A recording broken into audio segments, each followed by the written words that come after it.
Taliban official announces executions and cutting of hands will return.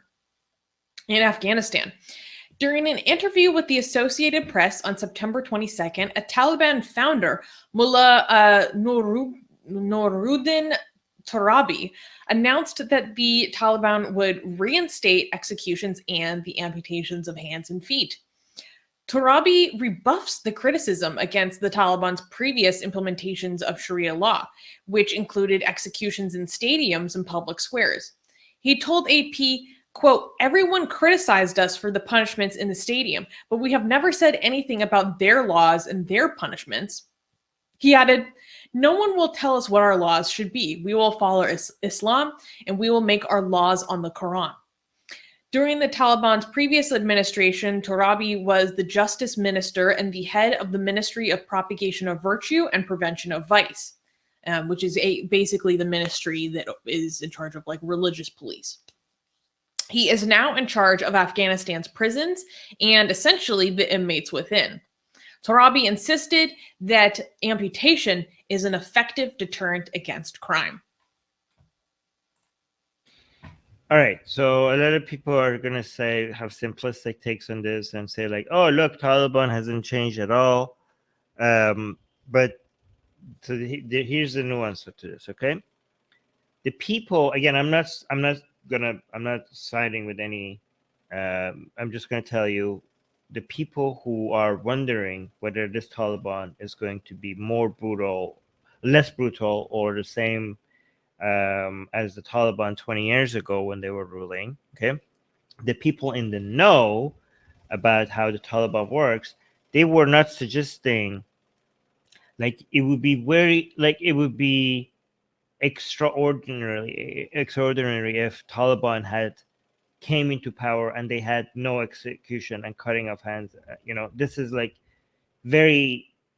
such a core part of their punishment technique that if they had say, oh yeah, we're not going to do that, like even the people that were the most optimistic would have been like, what the hell is happening? That's not the Taliban. That's not even Taliban anymore, right?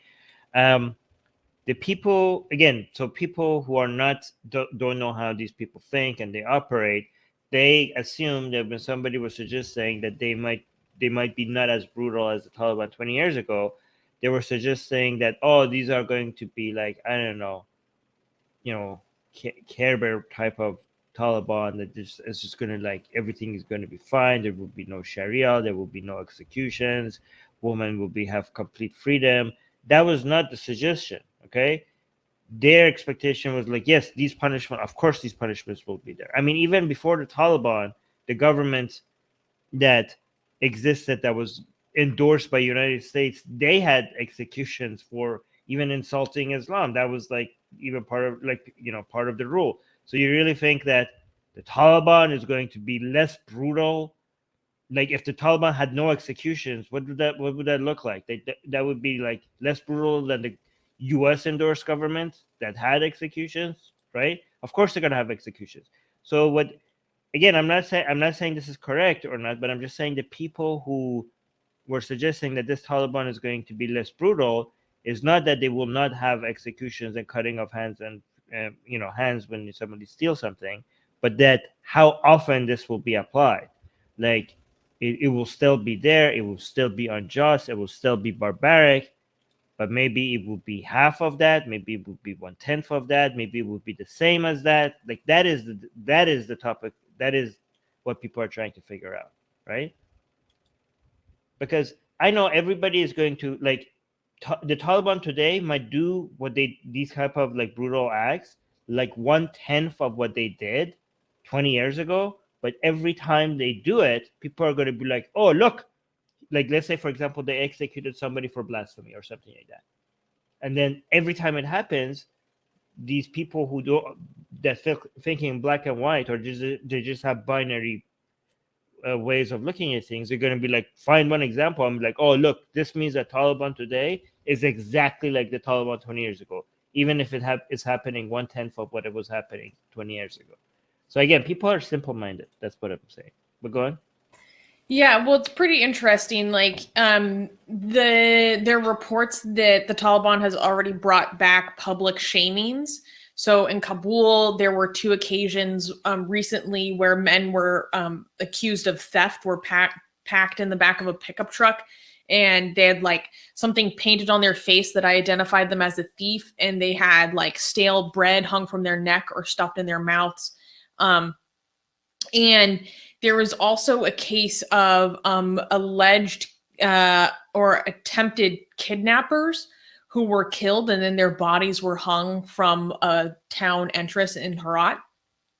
But Turabi himself is very infamous for his role and attitudes during the previous reign when he was famous for one of his first kind of big instances was when the Taliban took over the last time, and there were reporters in the room to talk to them about it.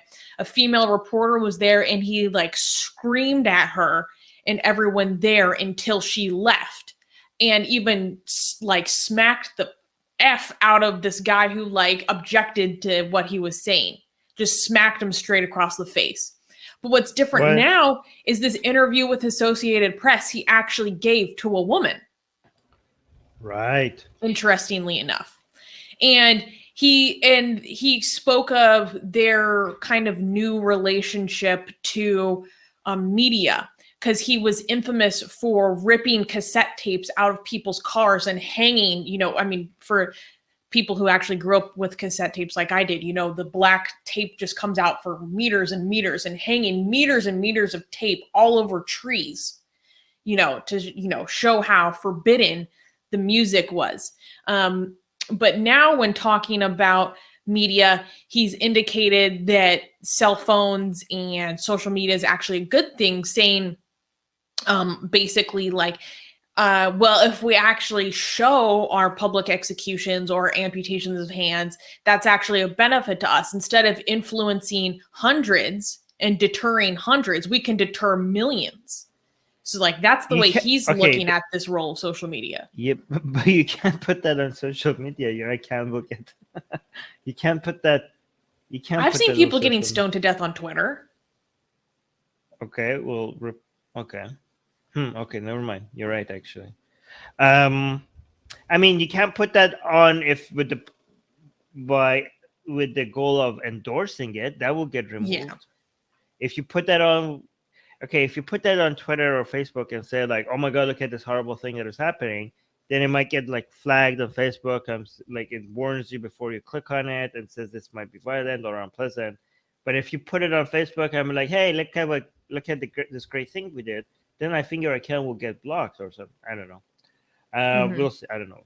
But again, guys, like when we say these changes might have been, again, we don't know. Maybe these changes are temporary, and then in the next 5 years it will be as brutal or even worse than the Taliban 20 years ago. Okay, or maybe even in 6 months. We don't know. But if we're saying there are right now, at least right now, they're different. Maybe they're less brutal than 20 years ago. We're not like congratulating them. It's still an evil organization. Just because you're doing half as evil stuff, that doesn't make you like less evil. I mean, it does make you less evil, but it doesn't make you not evil, right? It doesn't make you us like, we're not like handing out cookies to the Taliban for executing for people for blasphemy less than before. They're still executing people. They're still amputating people. Like it's still, this is like we are like, we're not defending them. We're just telling you what's happening. Okay. Like I hope people get that. Another aspect of this, which may or may not indicate change, is that there's still deliberation over if these actions will be happening in public or not. So previously, they were infamous for happening in Kabul's sports stadium or on the grounds of the Eidgah Mosque.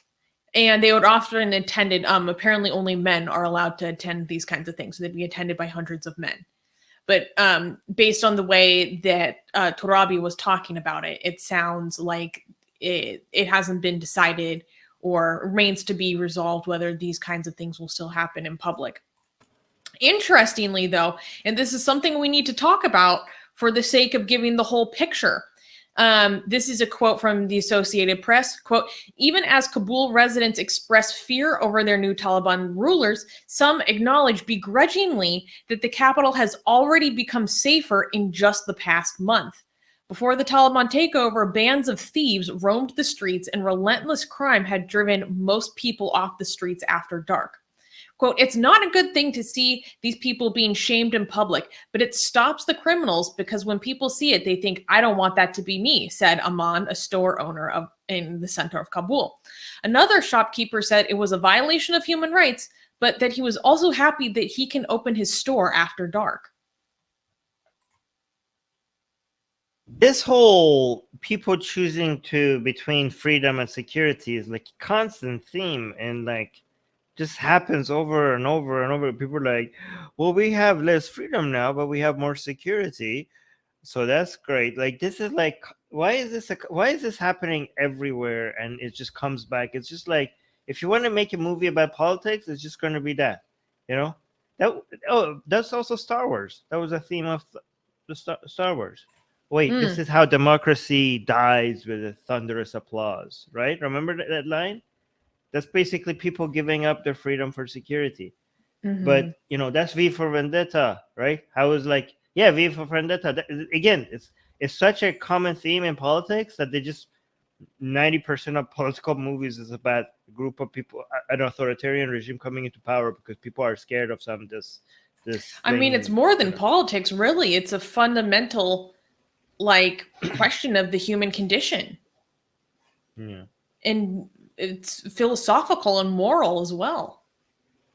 Do we have a quote by one of the founding fathers? I forgot which one, that said those who give up their liberty for security will get neither, something like that. Will lose both of it, something like that. I don't know, I butchered it.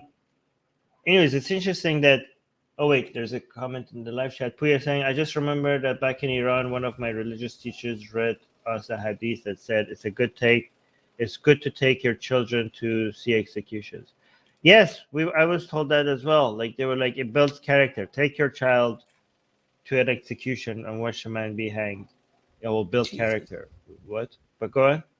The quote you're thinking of is from attributed to Ben Franklin, saying, quote, those who would give up essential liberty to purchase a little temporary safety deserve neither liberty nor safety. Okay. I don't agree with that quote. People deserve both liberty and safety, no matter how wrong they are. Like, I don't know, you don't deserve safety because you have a wrong opinion. Like, no. It's the 1800s, Armin. Get into it. No, like, people don't deserve their safety to be taken away from them just because, okay, you disagree with their politics. It's horrible. I disagree. These are revolutionary times, Armin. Okay, so my take on this is that the new progressive Taliban is going to be telling you that we used to only let men come watch public executions, but now we're so progressive that we're going to let both men and women come watch public executions. That's the progress we're making here. Remains to be seen. Yes. Okay. Let's go. Anything we need to highlight in the live chat? Well, liberal Hindu is saying they need to ban internet and television to control the masses because eventually now people will rise. Well, I don't think they will do that. One, because they currently don't have the capacity, I believe, unless they get assistance from Pakistan. Cough, cough. But also, I don't think it's in their interest to do this.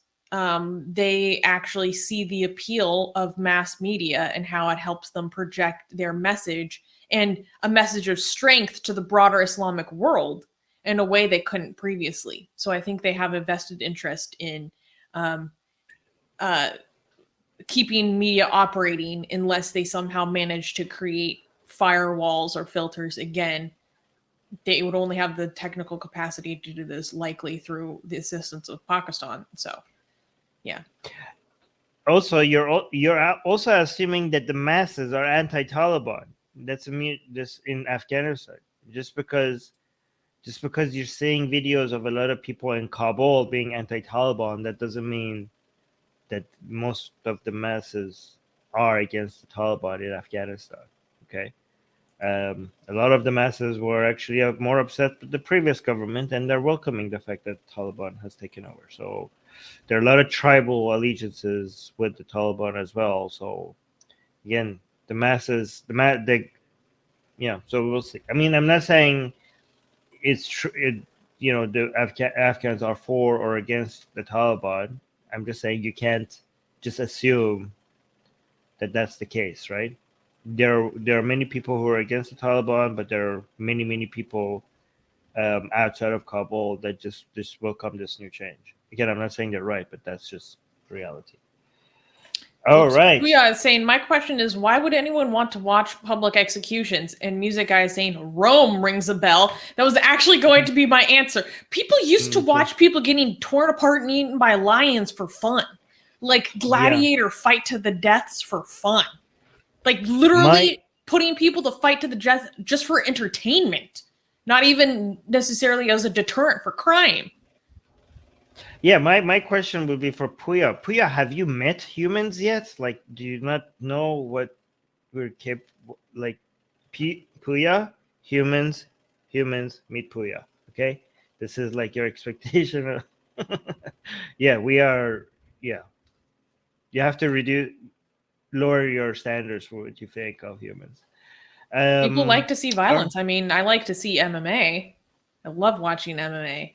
But that's granted, not no this. one dies. Don't compare. That's not No, even. that's No, not even close. that's like yeah. Okay. Good point. Humans are crap. No, again, guys, when I say that, I'm not trying to. I'm not selling this idea that we should like be constantly angry or give up on the human race. In fact, I use that as a way to forgive them.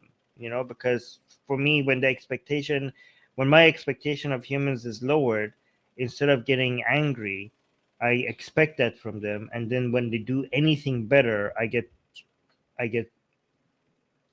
it's a pleasant, I get pleasantly surprised. You know what I mean? I'm not using it as an excuse to be like, screw humans, you know, they're horrible, they're like disgusting, they're evil. Because as an animal, this is how they behave. Like, once you realize that their wiring is so that their followers, they're into war, they're into tribalism, they're not very as smart as a lot of us assume. They can recognize, they see pattern where pattern doesn't exist, they see agency where agency doesn't exist. Then when you recognize that in the human animal, just like other animals, when you don't blame them for the things that they do because that's just their wiring, your expectation of humans, when it's reduced, it actually helps to be less angry. And when they achieve anything above and beyond their nature, you get proud of, you become proud of them because they managed to do something that they weren't wired to do. So yeah, this is not a pessimistic, when I say lower your expectations, this is not a pessimistic look. This is actually an excuse to be more optimistic, because against our own nature, we have managed to do so much good. Yeah. Because systems and institutions helps us do better than our nature. Hey guys, if you're a fan of Blasphemy and Sexy Callie, like me, then you need to be sure to subscribe to our newsletter, link in the description below. Because if you subscribe, we will send you a free copy of our Blasphemous Art ebook. And let me tell you, it is the tastiest blasphemy that you can find anywhere available today. And we are so generous with our blasphemy that we continue to send you more blasphemy every week. So make sure to subscribe, link in the description below.